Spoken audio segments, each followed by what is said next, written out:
खाना असे बड्या लोकांचे क्लब आहेत की जिथनं तारेच्या कुंपणामधनं आतमध्ये पोरही बड्या बापांची स्क्वॉश टेनिस कसे खेळतायत ते वाटकूक बघण्याचा प्रयत्न करायचो, पण वॉचमनच्या शिव्या खायचो. तिथनंच 2 मिनिटाच्या अंतरावरती मेट्रो नावाचं थिएटर आहे की जिथं मला आठवतं त्यावेळेला 1993-94ला शाहरुख खानचा कभी हा कभी ना हा सिनेमा रिलीज झालेला होता. आणि शाहरुख खानला बघण्यासाठी त्या बाउन्सरच्या शिव्या खात 2 तास उभा होतो. लांबून तो काहीतरी झलक त्याची दिसली, केस वाढलेले आणि आतमध्ये जाताना. 2 मिनिटाच्या अंतरावरती ताजमहाल हॉटेल आहे की जिथं कधी स्वप्नही पाहिलं नाही की आपल्याला चहा प्यायला मिळू शकेल. कारण चहाची त्यावेळची किंमत 25 रुपये असायची आणि खिशानं कधी 10 रुपयाच्या वर राईस प्लेट खाण्याची परवानगीच दिली नव्हती.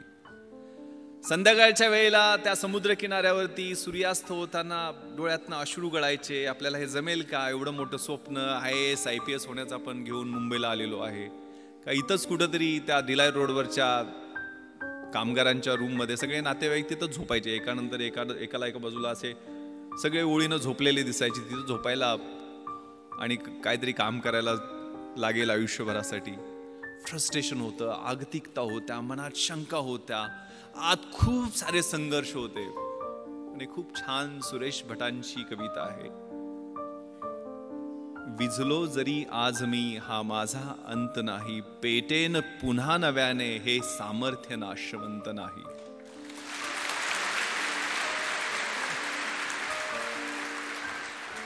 छाटले जरी पंख माझे, छाटले जरी पंख माझे, पुन्हा उडेन मी, अडवू शकेल मजला अजूनशी भिंत नाही. माझी झोपडी जाळण्याचे झालेत कैक कावे, जळेल झोपडी अशी आगती ज्वलंत नाही. येतील वादळे खेटेल तुफान, तरी वाट चालतो मी, अडथळ्यांना भिवून अडखळणे पावलांना पसंत नाही. ती मनामध्ये ऊर्जा होती, ते स्वप्न होतं. मग त्यातनं एक जिद्द निर्माण झाली आणि 2 वर्ष 1995 आणि 96 2 वर्ष पेकाट मोडेतोपर्यंत आणि बुडाला फोड येतोपर्यंत अभ्यास केला आणि परिस्थितीनं U-टर्न घेतला. परिस्थिती पालटली. IPS मध्ये निवड झाली. मुंबईत डेप्टी कमिशनर ऑफ पोलीस म्हणून नेमणूक झाली. ज्या ठिकाणी 10x10च्या सर्वंट क्वार्टरमध्ये झोपायला जागा शोधत होतो, त्याच ठिकाणी 2200 स्क्वेअर फीटचा आलिशान फ्लॅट मरीन ड्राईव्हवरती शासनानं राहायला दिला.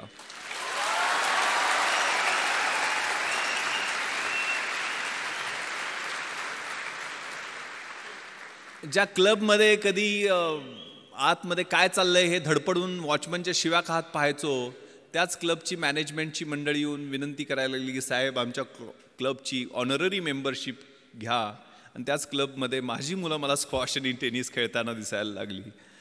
ज्या थिएटरमध्ये धडपडून फिल्मस्टार बघायला प्रयत्न करायचो, 2011ला पश्चिम मुंबईचा म्हणजे बँड्रापासून जुहूपर्यंतचा जो एलिट बॉलिवूडचा एरिया आहे, त्या एरियाचा ॲडिशनल पोलीस कमिशनर झालो. आणि तेच फिल्मस्टार 2-2 दिवस माझी अपॉइंटमेंट घेऊन भेटायला वाट पाहायला लागले.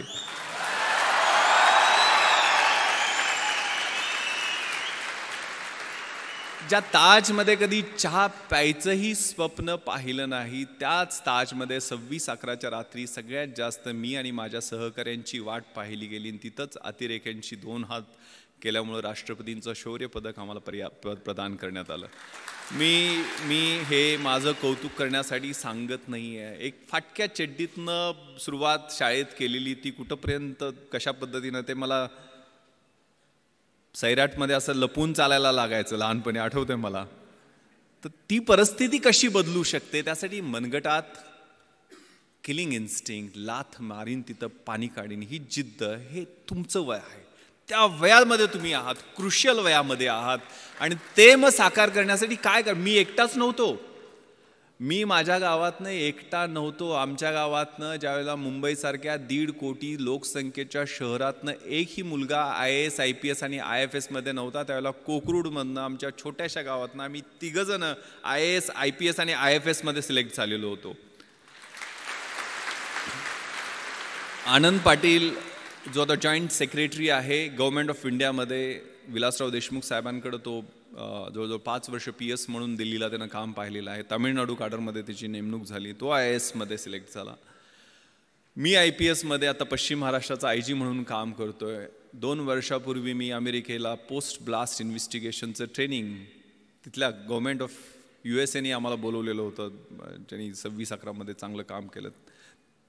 त्या ठिकाणी ट्रेनिंगला गेलो त्यावेळेला न्यूयॉर्कला गेलेलो होतो. आपल्याला माहिती आहे सगळ्यात मोठं हे न्यूयॉर्क शहर आणि त्यातला सगळ्यात पॉश एरिया मॅनहॅटन, आणि मॅनहॅटनमध्ये सगळ्यात पॉश भाग म्हणजे टाइम्स स्क्वेअर, आणि टाइम्स स्क्वेअरला लागून 27व्या स्ट्रीटवरती इंडियन एम्बॅसीचं ऑफिस आहे. आणि तिथं मी त्या एम्बॅसीच्या ऑफिसमध्ये गेलो त्यावेळेला 450-500 स्क्वेअर फीटच्या आलिशान ऑफिसमध्ये एक शेतकऱ्याचं पोरगं फर्स्ट सेक्रेटरी म्हणून त्या ऑफिसमध्ये बसलेला होता, सुगंध चौगले.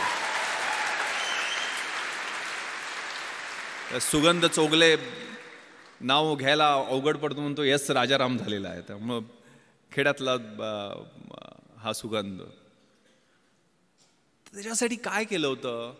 दुसरं तिसरं काही केलं नाही.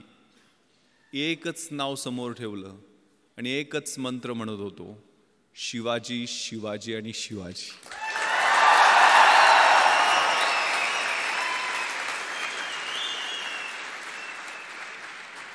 कुठेतरी व्हॉट्सअपवरती मला मेसेज आलेला होता की शिवाजी कुणाला म्हणायचं? जो 65 किलोची तलवार वागवतो त्याचं नाव वेसाजी. जो 2000 सैन्याशी एकटा झुंजतो त्याचं नाव बाजी. जो हात तुटला तरी शत्रूशी लढत राहतो त्याचं नाव तानाजी. जो 8 तासात घोडा दिल्लीवरून पुण्याला घेऊन येतो त्याचं नाव संताजी. जो शत्रूच्या छावणीत घुसतो आणि शत्रूच्या छावणीचा कळस कापून आणतो त्याचं नाव धनाजी. जो ढाण्या वाघाला एकटा सामोरे जातो आणि त्याला उभा फाडतो त्याचं नाव संभाजी. आणि या सगळ्यांना एकत्र घेऊन स्वराज्याचं नंदनवनाचं तोरण बांधतो त्याचं नाव शिवाजी.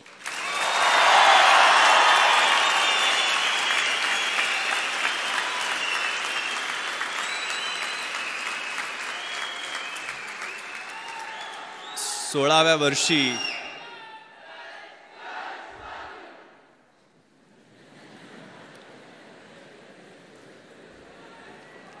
नुसत्या आरोळ्या नाही द्यायच्या, नुसत्या घोषणा नाही द्यायच्या.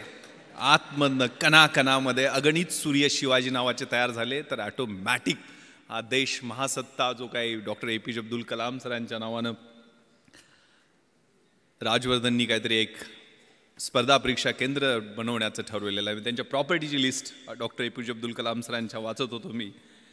काय जाताना घेऊन गेले? ज्यांनी आम्हाला स्वप्न पाहायला शिकवलं. मंजिले उन्हीं को मिलती है जिनके सपनों में जान होती है. यूं ही पंख होने से कुछ नहीं होता, हौसलों से उड़ान होती है. तो हौसला, ती जिद्द, ती इच्छाशक्ती. त्या कलाम सरांच्या प्रॉपर्टीच्या लिस्टमध्ये होतं. त्यांच्याकडे काय होतं? 3 ट्राउझर्स, 6 शर्ट, 2 सूट, म्हणजे सूट कोट घालायचे, 2500 पुस्तकं, एक फ्लॅट होता तो पण त्यांनी सायंटिस्टच्या ज्या कम्युनिटी आहेत त्यांना डोनेट केलेला होता. TV नाही, फ्रीज नाही, वॉशिंग मशीन नाही, काही नाही आहे, परंतु 125 कोटी भारतीयांचं प्रेम आणि मन जिंकून ते निघून गेलेले होते.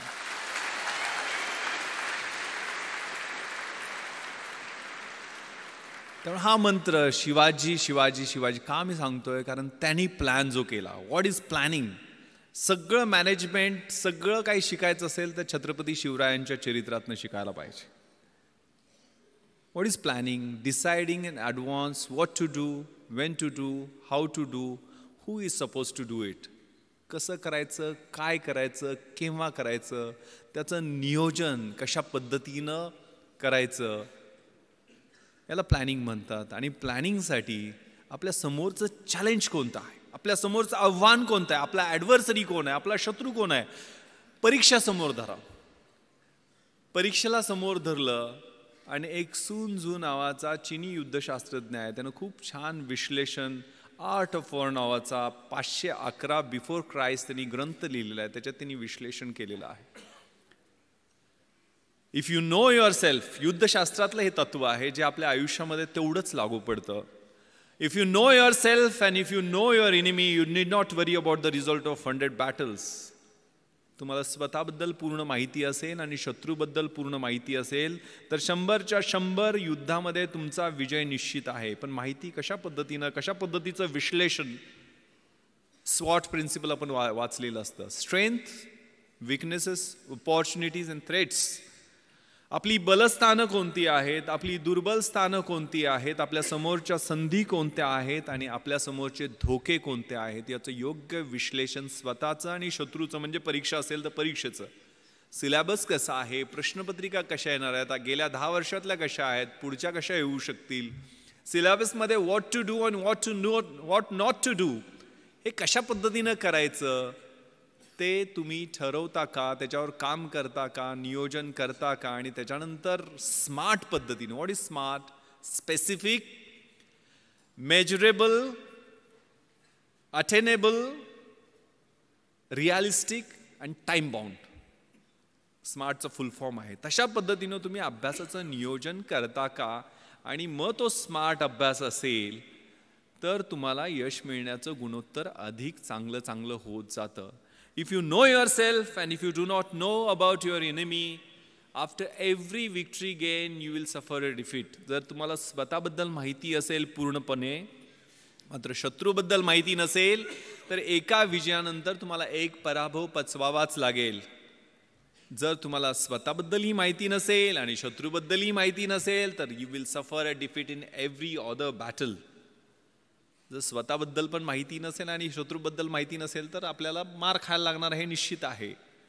त्यामुळे हे विश्लेषण आपल्यातल्या पॉझिटिव्ह, निगेटिव्ह, डिस्ट्रक्टिव्ह सगळ्या गोष्टींचं विश्लेषण व्यवस्थित करून आपल्याला मार्गक्रमण करायचं. And this time is very very important. More you sweat during peace, less you bleed during war. हे युद्धशास्त्रातलं दुसरं महत्त्वाचं तत्व आहे की शांततेच्या काळात जास्त घाम गाळला तर युद्धाच्या काळामध्ये कमी रक्त सांडावं लागतं. तुमच्या हा कॉलेजचा काळ आहे, तो रचनात्मक काळ आहे. तुम्हाला कुणीही अडवलेलं नाही अभ्यास करायला, आणि अभ्यास करून कुणाच्या अंगाला भोकं पडलेत किंवा कोण मेलाय असं मी काय ऐकलेलं नाही आहे. त्यामुळे आई वडील आपले खूप खस्ता खाऊन आपल्याला इकडं अभ्यासासाठी पाठवतात. कारण माझ्या वडिलांनी अर्धा एकर शेती विकलेली होती, मला सांगितलं पण नाही. कधीही त्यांनी मला एक पोस्टकार्ड लिहायचे. पोस्टकार्डवर त्यांची सही मोडीतली सही आहे. जुने पैलवान होते ते, 4थी शिकलेले. आईचं शिक्षण तर झालेलं नाही आहे, पण लिहिता वाचता तिनं नंतर शिकली थोडंफार वाचायला.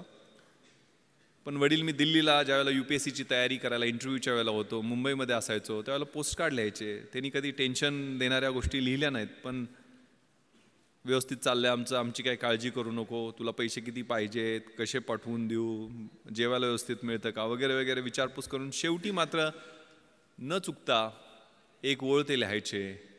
मला गावाकडे प्रेमानं भावड्या म्हणतात. भावड्या, माझे डोळे मिटायच्या आधी तुला लाल दिव्याच्या गाडीतनं आलेलं मला पाहायचं आहे.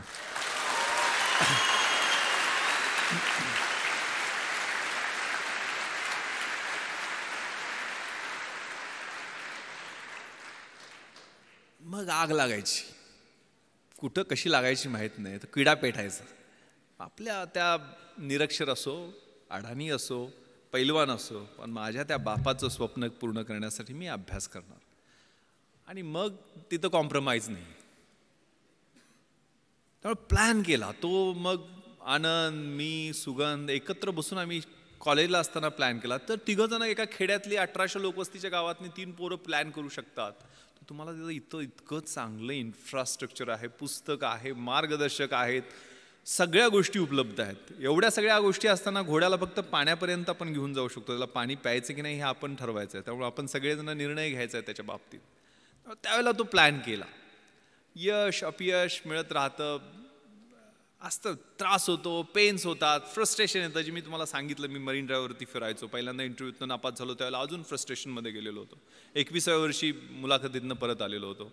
पण दुसऱ्याच वर्षी 3 पोस्टवर सिलेक्ट झालो. एक पण नाही. मी पहिल्यांदा MPSCतनं सेल्स टॅक्स इन्स्पेक्टर झालो, नंतर डेप्युटी कलेक्टर झालो आणि IPS UPSCच्या एक्झाममधनं झालो. म्हणजे 12 परीक्षा मी सलग पास होत गेलो. 1996ला 1997ला ट्रेनिंगला गेलो. आता 20 वर्ष सर्व्हिसमध्ये होत आहेत. आता 43व्या वर्षी स्पेशल IGP म्हणून काम करतो. त्या कशा पद्धतीनं पास होत गेलो, त्याचं नियोजन कसं होतं, ते काय ऑटोमॅटिक आलं का लक बाय चान्स होता, किंवा आमच्या तिघांचं यश एकत्र कसं काय मिळालं, तर याला एक ट्रॅप होता. When you are planning to fair, failing to plan you are planning to fail असं म्हटलं जातं. तुम्ही नियोजन करणं हे परत परत रिपीट करतोय की तुम्हाला काय करायचं आहे ते आत्ता ठरवा. म्हणजे IAS IPS ह्या पूर्ण मिळून 150 पोस्ट असतात. IAS IPS आणि IFS सगळ्यात मिळून साधारण 900-950 पोस्ट वेगवेगळ्या 26 अलाइड सर्व्हिसेसमधल्या धरल्या तरी असतात. त्या काय सगळी मिळून येणार नाही आहेत. पण तुम्हाला ज्या क्षेत्रामध्ये जायचं आहे त्याच्यात कशा पद्धतीनं गोल्स आहेत, त्याला कशा पद्धतीनं तयारी करावी लागेल. पुस्तकं मिळणं प्रॉब्लेम होता. कशी मिळवणार पुस्तकं? तर मी मोठ्या म्हणजे पश्चिम महाराष्ट्रात मी युद्ध पातळीवर प्रयत्न करून यावेळेला 33,000 गणपती मंडळांना DJ आणि डॉल्बी लावू दिले नाहीत. 100% आम्ही यश मिळवलं की डॉल्बी पूर्ण बंद गणपती मंडळ. कारण मी गणपतीच्या आशीर्वादानं IPS मध्ये सिलेक्शन झालं माझं. त्याचं रिझन मी सांगतो. गणपती मंडळात पैसे, मग आम्ही शेतकऱ्याच्या पोरांना पैसे कुठून मिळणार? इथल्यासारख्या चांगल्या कॉलेजमध्ये किंवा इन्फ्रास्ट्रक्चर असणाऱ्या कॉलेज, राजाराम कॉलेजमध्ये होतो, गव्हर्मेंट कॉलेज होतं. तिथं काय सिव्हिल सर्व्हिसेसची पुस्तकं तुम्हाला घरी मिळतील अशी परिस्थिती नव्हती. मग आम्ही मित्र बसलो. मग काय करायचं? यावेळेला गणपती मंडळात डॉल्बी आणायचं नाही, नटी नाचवायची नाही. दरवेळेला ती नटी नाचवण्यावर भांडणं आमच्या गावात व्हायची. मग कोल्हापूर भाग आहे ना, इकडे काय परिस्थिती वेगळी नाही आहे. मी नेवाशाला वगैरे जाऊन आलेलो आहे, सगळा परिसर पाहिलेला आहे तुमचा. सो एक गावे गणपती करण्याचा आम्ही निर्णय घेतला.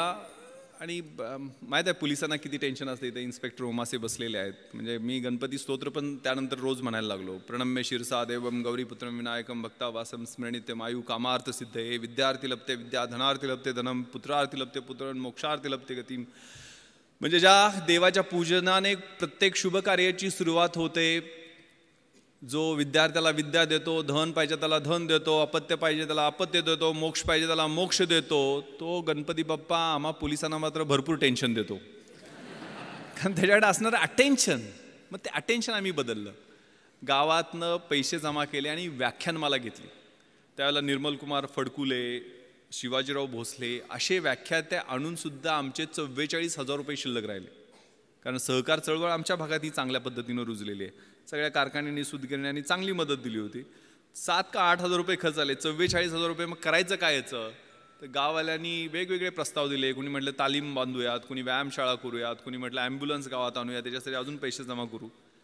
पण आम्ही प्रस्ताव दिला की हे पुस्तकासाठी पैसे आम्हाला द्या. आम्हाला काही कथा, कादंबऱ्या, नाटकं, कविता असली पुस्तकं नको. तर आम्हाला MPSC, UPSC, bank recruitment, railway recruitment, army recruitment याच्यासाठी लागणारी स्पर्धा परीक्षेची पुस्तकं पाहिजे. ते वाघिणीचं दूध आम्हाला द्या, आम्ही तुम्हाला रिझल्ट दाखवू. गाववाल्यांनी नाही होय करत पुस्तक आणायला परवानगी दिली. 44,000 रुपये आम्हाला पुस्तकासाठी मिळाले.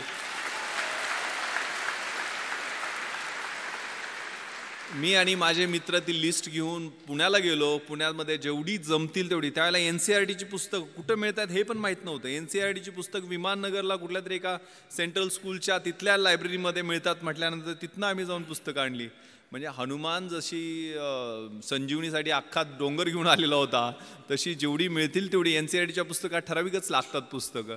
या परीक्षेसाठी व्हॉट नॉट टू डू हे खूप महत्त्वाचं असतं. ते नियोजन, कॉमन सेन्स, परीक्षेची तयारी. म्हणजे हे UPSCसाठी मी बोलत असलो तरी तुम्ही ह्या रेग्युलर गोष्टी तुमच्या रोजच्या जीवनामध्ये सवयी लावून घ्या. कारण अभ्यासाची शैली माझ्या अंगभूत मी करण्याचा प्रयत्न केला होता. मी मोटरसायकलचा नंबर दिसला तरी त्या 786 असेल तर 786 झाली. जगाच्या इतिहासात काय झालं, महाराष्ट्राच्या इतिहासात काय झालं, भारताच्या इतिहासात काय झालं ते आठवायचा प्रयत्न करायचो. डायरी प्रत्येक पानावर माझ्या छोटी डायरी होती त्या ठोकळ्यात. कारण मी इतिहासच माझा ऑप्शनल सब्जेक्ट होता. मी कुठलेही म्हणजे CSR एक माझ्याकडे असायचं नेहमी, जे नेहमी जाताना कुठेही वाचायचो. मी अगदी ॲन्युअल ट्रेनिंग कॅम्पला रुकडीला गेलेलो होतो कोल्हापूरच्या जवळ. 5 महाराष्ट्र बटालियन NCCC सर्टिफिकेट मी केलेलं आहे. शेवटच्या वर्षी ज्यावेळेला कॅम्प होता त्यावेळेला CSR घेऊन गेलेलो होतो. आणि तिथं मग वक्तृत्व स्पर्धा जाहीर झाल्या, इलोकेशन कॉम्पिटिशन. मग त्याच्यात मी पार्टिसिपेशन केलं. इंग्लिश आणि हिंदीच, NCC असल्यामुळे 2च ऑप्शन होते. हिंदी काय जमायचं नाही. इंग्लिश पाठांतर खूप चांगलं होतं पण अर्थ काय कळायचं नाही. एक CSRचा मॅगझिन होतं माझ्याकडे, त्यात नॅशनल इंटिग्रेशनचा निबंध होता. इकडेही विषय नॅशनल इंटिग्रेशन, पण तो निबंध देशात पहिला आलेल्या मुलाचा होता. आणि तो निबंध मी काहीही कळत नसताना जसाच्या तसा पाठ केला आणि मी पहिला नंबर काढला. म्हणजे अजूनही मला तो निबंध आठवतोय नॅशनल इंटिग्रेशनवरती जो होता. The strength of the nation lies not in its loud claims and mouth ordering directive principles of the state policy but in the spirit of service and that of the complete dedication of one's both body and soul to the cause of unity and integrity of the nation. आता महत्त्वाचं सांगतो, मी deputy collector उपजिल्हाधिकारी म्हणून जे selection झालं त्यावेळेला मला फक्त इंग्रजीमध्ये 100पैकी 92 मार्क मिळाले होते म्हणून झालेलं होतं. हे 92 मी मराठी माध्यमाचा माझं ॲव्हरेज इंग्लिश होतं, पण माझं ग्रामर आणि रायटिंगमधलं इंग्लिश बोलताना मी UPSCची मुलाखतसुद्धा मी मराठीतून दिलेली आहे. पण तिथं मी काय केलं, मी पेपर फोडला नव्हता. 92 मार्क मला कसे पडले, कारण त्यावेळेला 40 मार्काला एसे असतो. आता मी कुठला निबंध पाठ केला होता, नॅशनल इंटिग्रेशनचा, आणि इथं मला निबंध कुठला आलेला होता, if I were a prime minister, मी पंतप्रधान झालो तर. आता मी कसे बदल केले त्यातले, म्हणजे मी मगाशी आता भाषणात सांगितलं नॅशनल इंटिग्रेशनमध्ये कसं होतं, the strength of the nation lies not in its loud claims and mouth watering directive principles of the state policy. इकडे कसं गेलं, the strength of the nation lies not in prime ministers loud claims and his mouth watering directive. पुढे असं होतं, however with every salute and cheers to our grand and mighty past we cannot but admit that our present is afflicting, sometimes it is horrifying, sometimes frustrating. इकडे कसं गेले, however with every salute and cheers to our grand and mighty past of Jawaharlal Nehru, Indira Gandhi, our present, त्यावेळेला इंदर कुमार गुजराल आणि ते चंद्रशेखर सरकार पडणं वगैरे सुरू होतं, ते सगळं इट इज अफ्लिक्टिंग, समटाइम्स हॉरिफाईंग. असे व्यवस्थितपणे फिलिंग द ब्लँक्स केले आणि व्यवस्थितपणे पेपर तो लिहिला आणि 92 मार्क मिळाले आणि मी डेप्युटी कलेक्टर होऊ शकलो. हा प्रयोग माझ्या मित्रानं केला आणि त्याला 37 मार्क फक्त पडले.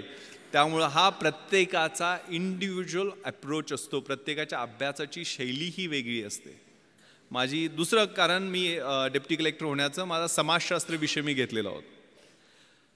कधी घेतला, ज्यावेळेला MPSC प्रिलिम्सचा रिझल्ट लागला आणि मी पास झालो आहे आणि 1.5 महिन्यांनी MPSCची मुख्य परीक्षा आहे हे माहीत झाल्यानंतर मी समाजशास्त्र विषय घेतला. कारण मराठी लिटरेचर माझा दुसरा ऑप्शनल सब्जेक्ट UPSCच्या अभ्यासासाठी, IAS IPSच्या तयारीसाठी मराठी साहित्य होता.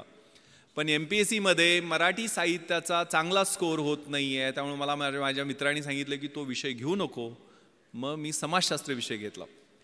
समाजशास्त्राचं सोशॉलॉजीचं स्पेलिंग सोडून मला काहीही माहीत नव्हतं. मी बाजारात गेलो, सगळ्यात छोटं पुस्तक असेल ते निवडलं आणि ते 175 पानाचं पुस्तक घेऊन आलो. आणि माझा एक मित्र संजय देशमुख, जो MPhil इन सोशॉलॉजी झालेला होता, त्याला म्हटलं मला जरा मार्गदर्शन कर रे, माझं 7 दिवस मी देऊ शकतो या विषयाला, मला समाजशास्त्र विषयात चांगले मार्क्स पाडायचे आहेत. तोही मेन्सला होता. तो 3 ठोकळे त्यानं मोठे मोठे काढले आणि जवळजवळ 350-400 डेफिनेशन्स इंग्लिशमध्ये त्याला पाठ होत्या. आणि असं टेन्शन दिलं की म्हटलं आता आपण गळ्यात दगड बांधलेला आहे आणि उडी मारलेली आहे आणि 100% बुडणार. मात्र ते 7 दिवस त्या पुस्तकाबरोबर मी अभ्यास केला, म्हणजे रोमॅन्स केला, लिटरली कॉन्सेप्ट समजून घेतले.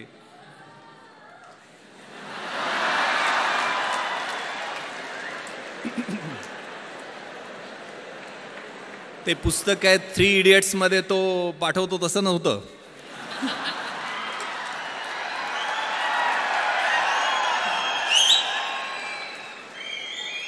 आणि तुम्हाला विश्वास बसणार नाही, माझं मार्कशीट तुम्हाला मी दाखवेल.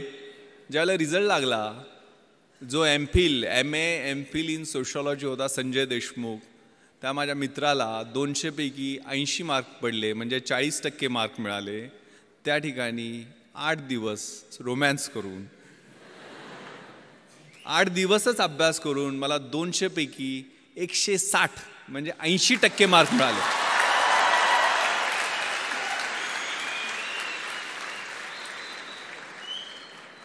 अगेन मी पेपर फोडला नव्हता, किंवा पेपर फोडून सुद्धा समाजशास्त्रात विश्लेषणा पद्धतीनं मार्क मिळत नाहीत. काय केलं मी? Common sense. रोजच्या जीवनशैलीमध्ये आपलं जे निरीक्षण असतं, आपलं ऑब्झर्वेशन असतं, ते खूप महत्त्वाचं आहे. प्रश्न काय होता समाजशास्त्रात? बलुतेदारी सिस्टमबद्दल प्रश्न होता. तर बलुतेदारी सिस्टम मला पुस्तकात वाचायची गरज काय आहे? माझा खेड्यात जन्म झाला आहे, ते 12 बलुतेदार 18 बलुतेदार, तो शेतकरी, त्यांच्यात असणारी बार्टर सिस्टम रोजचं ऑब्झर्वेशन आहे. आणि माझ्या विश्लेषणात पद्धतीने मी इंडिपेंडंट त्याचं ॲनालिसिस केलं, कुठलंही बॅकग्राऊंड नसताना. कारण या परीक्षा म्हणजे तुमच्यातल्या ऑफिसर लाईक क्वालिटीज या पाहत असतात, चेक करत असतात. त्यामुळं या बल्युटरी सिस्टममध्ये परफेक्ट मी विश्लेषण करून त्याचं उत्तर लिहिलं. दुसरा प्रश्न होता काय, सेक्युलरिझम, धर्मनिरपेक्षतावाद. धर्मनिरपेक्षतावाद मला सोशॉलॉजीच्या अँगलनं माहीत नव्हता, पण मला सेक्युलरिझम हे इतिहासाच्या अँगलनं खूप चांगलं माहीत होतं. कारण युरोपमध्ये 30 इयर्स वॉर झाला, त्या ट्रिटी ऑफ ट्रॉस्की झाली, त्यातनं सेक्युलर म्हणजे प्रोटेस्टंट अँड कॅथलिक्समध्ये वॉर झालं, त्यातनं ह्या कॉन्सेप्टचा उदय झालेला आहे. त्यामुळे त्याचं रिलेव्हन्स आपल्या देशाच्या दृष्टीने कितपत आहे, टॉलरन्स आणि सेक्युलरिझमचं कम्पॅरिझन, हे इतकं चांगल्या पद्धतीने मी जगाच्या इतिहासाच्या अनुषंगानं लिहिलं की इतरांपेक्षा वेगळं उत्तर झालं. Winners don't do different things, they do the things differently, असं काहीतरी म्हणतात. आणि मला एवढे मार्क मिळाले. त्यामुळं आपला जो ध्यास आहे, म्हणजे ज्ञानाचा ध्यास, अभ्यासाचा ध्यास, हे खूप छान संस्कृत सुभाषित मला माझ्या शिक्षकांनी, 7वीला माझं संस्कृत होतं, मी शिराळ्याला शाळेला गेलो त्यावेळेला, विद्वत्वांच नृपत्वांच नैवम तुल्य कदाचन स्वदेशे पूज्यते राजा विद्वान सर्वत्र पूज्यते. विद्वत्तेची आणि राजसत्तेची ही तुलना कधीही होऊ शकत नाही आहे. कारण राजाची त्याच्या स्वतःच्या राज्यामध्ये पूजा होत असते, परंतु विद्वानाची पूजा ही पूर्ण जगामध्ये होत असते. त्यामुळे अभ्यासाचा ध्यास ठेवायचा आहे. मी IPSमध्ये सिलेक्शन झालं त्यावेळेला माझं क्वालिफिकेशन होतं BA इतिहास, शिवाजी विद्यापीठ कोल्हापूर, मराठी माध्यम. पण मी त्यानंतर IPS झाल्यानंतर तिथं ट्रेनिंगला असताना हैदराबादला masters in police management Osmania युनिव्हर्सिटीमधनं ही मास्टर्स डिग्री घेतली. परत आल्यानंतर मी MA एक्सटर्नल मुंबई विद्यापीठातनं माझं हिस्ट्रीमध्ये कंप्लीट केलं. त्यानंतर मी लातूरला आणि नांदेडला SP असताना तिथनं मी LLB माझं कंप्लीट केलं. आणि गेल्या वर्षी मी मराठवाडा विद्यापीठातनं बाबासाहेब आंबेडकर मराठवाडा विद्यापीठामधून LLMचं फर्स्ट इयर तिथं फर्स्ट येऊन कंप्लीट केलं. आता सेकंड इयरला मला ॲडमिशन घेता आली नाही आहे, कारण 1 वर्षात माझी ट्रान्सफर झाली. शिकत राहायचं, गोल सेट करायचे, स्वतःतली जी काही फिजिकल, मेंटल आणि आतली इंटेलेक्च्युअल कपॅसिटी आहे ते वाढवत राहणं. माझ्या आयुष्यात मी 150 गोल सेट केलेले आहेत. मी आज म्हणजे माननीय थोरात साहेबांनी एवढा आग्रह केला, मी अँटीबायोटिक्सवर आहे. कारण मी माझ्या मुलीनं मला सांगितलं की तुम्ही सगळं, तिला पाहण्याची हौस आहे. म्हणजे ती म्हटली की मला ते जगातल्या गोष्टी दाखवणं, मला पार्लमेंट दाखवा, मला प्रेसिडेंट हाऊस जिथं doctor APJ Abdul Kalam sir बसायचे त्या हाऊसमध्ये घेऊन चला. म्हणून मी दिल्लीला तिला सगळ्या गोष्टी, सगळे फोर्ट तिला दाखवले, जोधपूरला घेऊन गेलो, जैसलमेरला घेऊन गेलो, बॉर्डर दाखवली, माझा बॅचमेट तिथं BSFमध्ये IG असल्यामुळं. आणि म्हणजे तिला मी सर APJ अब्दुल कलाम सरांना भेटायला गेलो त्यावेळेला तिला ऑटोग्राफ देताना तिने विचारलं, येस व्हॉट्स युअर नेम बेटा? ती म्हटली Janhavi. Okay Janhavi, do you want to become IPS officer like your father? तर ती म्हणाली, no no sir, I want to become doctor APJ Abdul Kalam.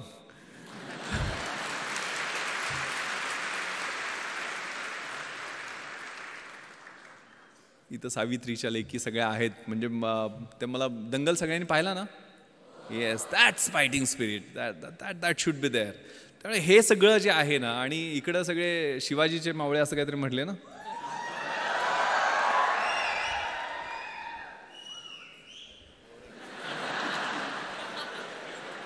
पहिल्यांदा कळालं शिवाजीचे मावळे शिट्ट्या पण घालत होते. हे खूप छान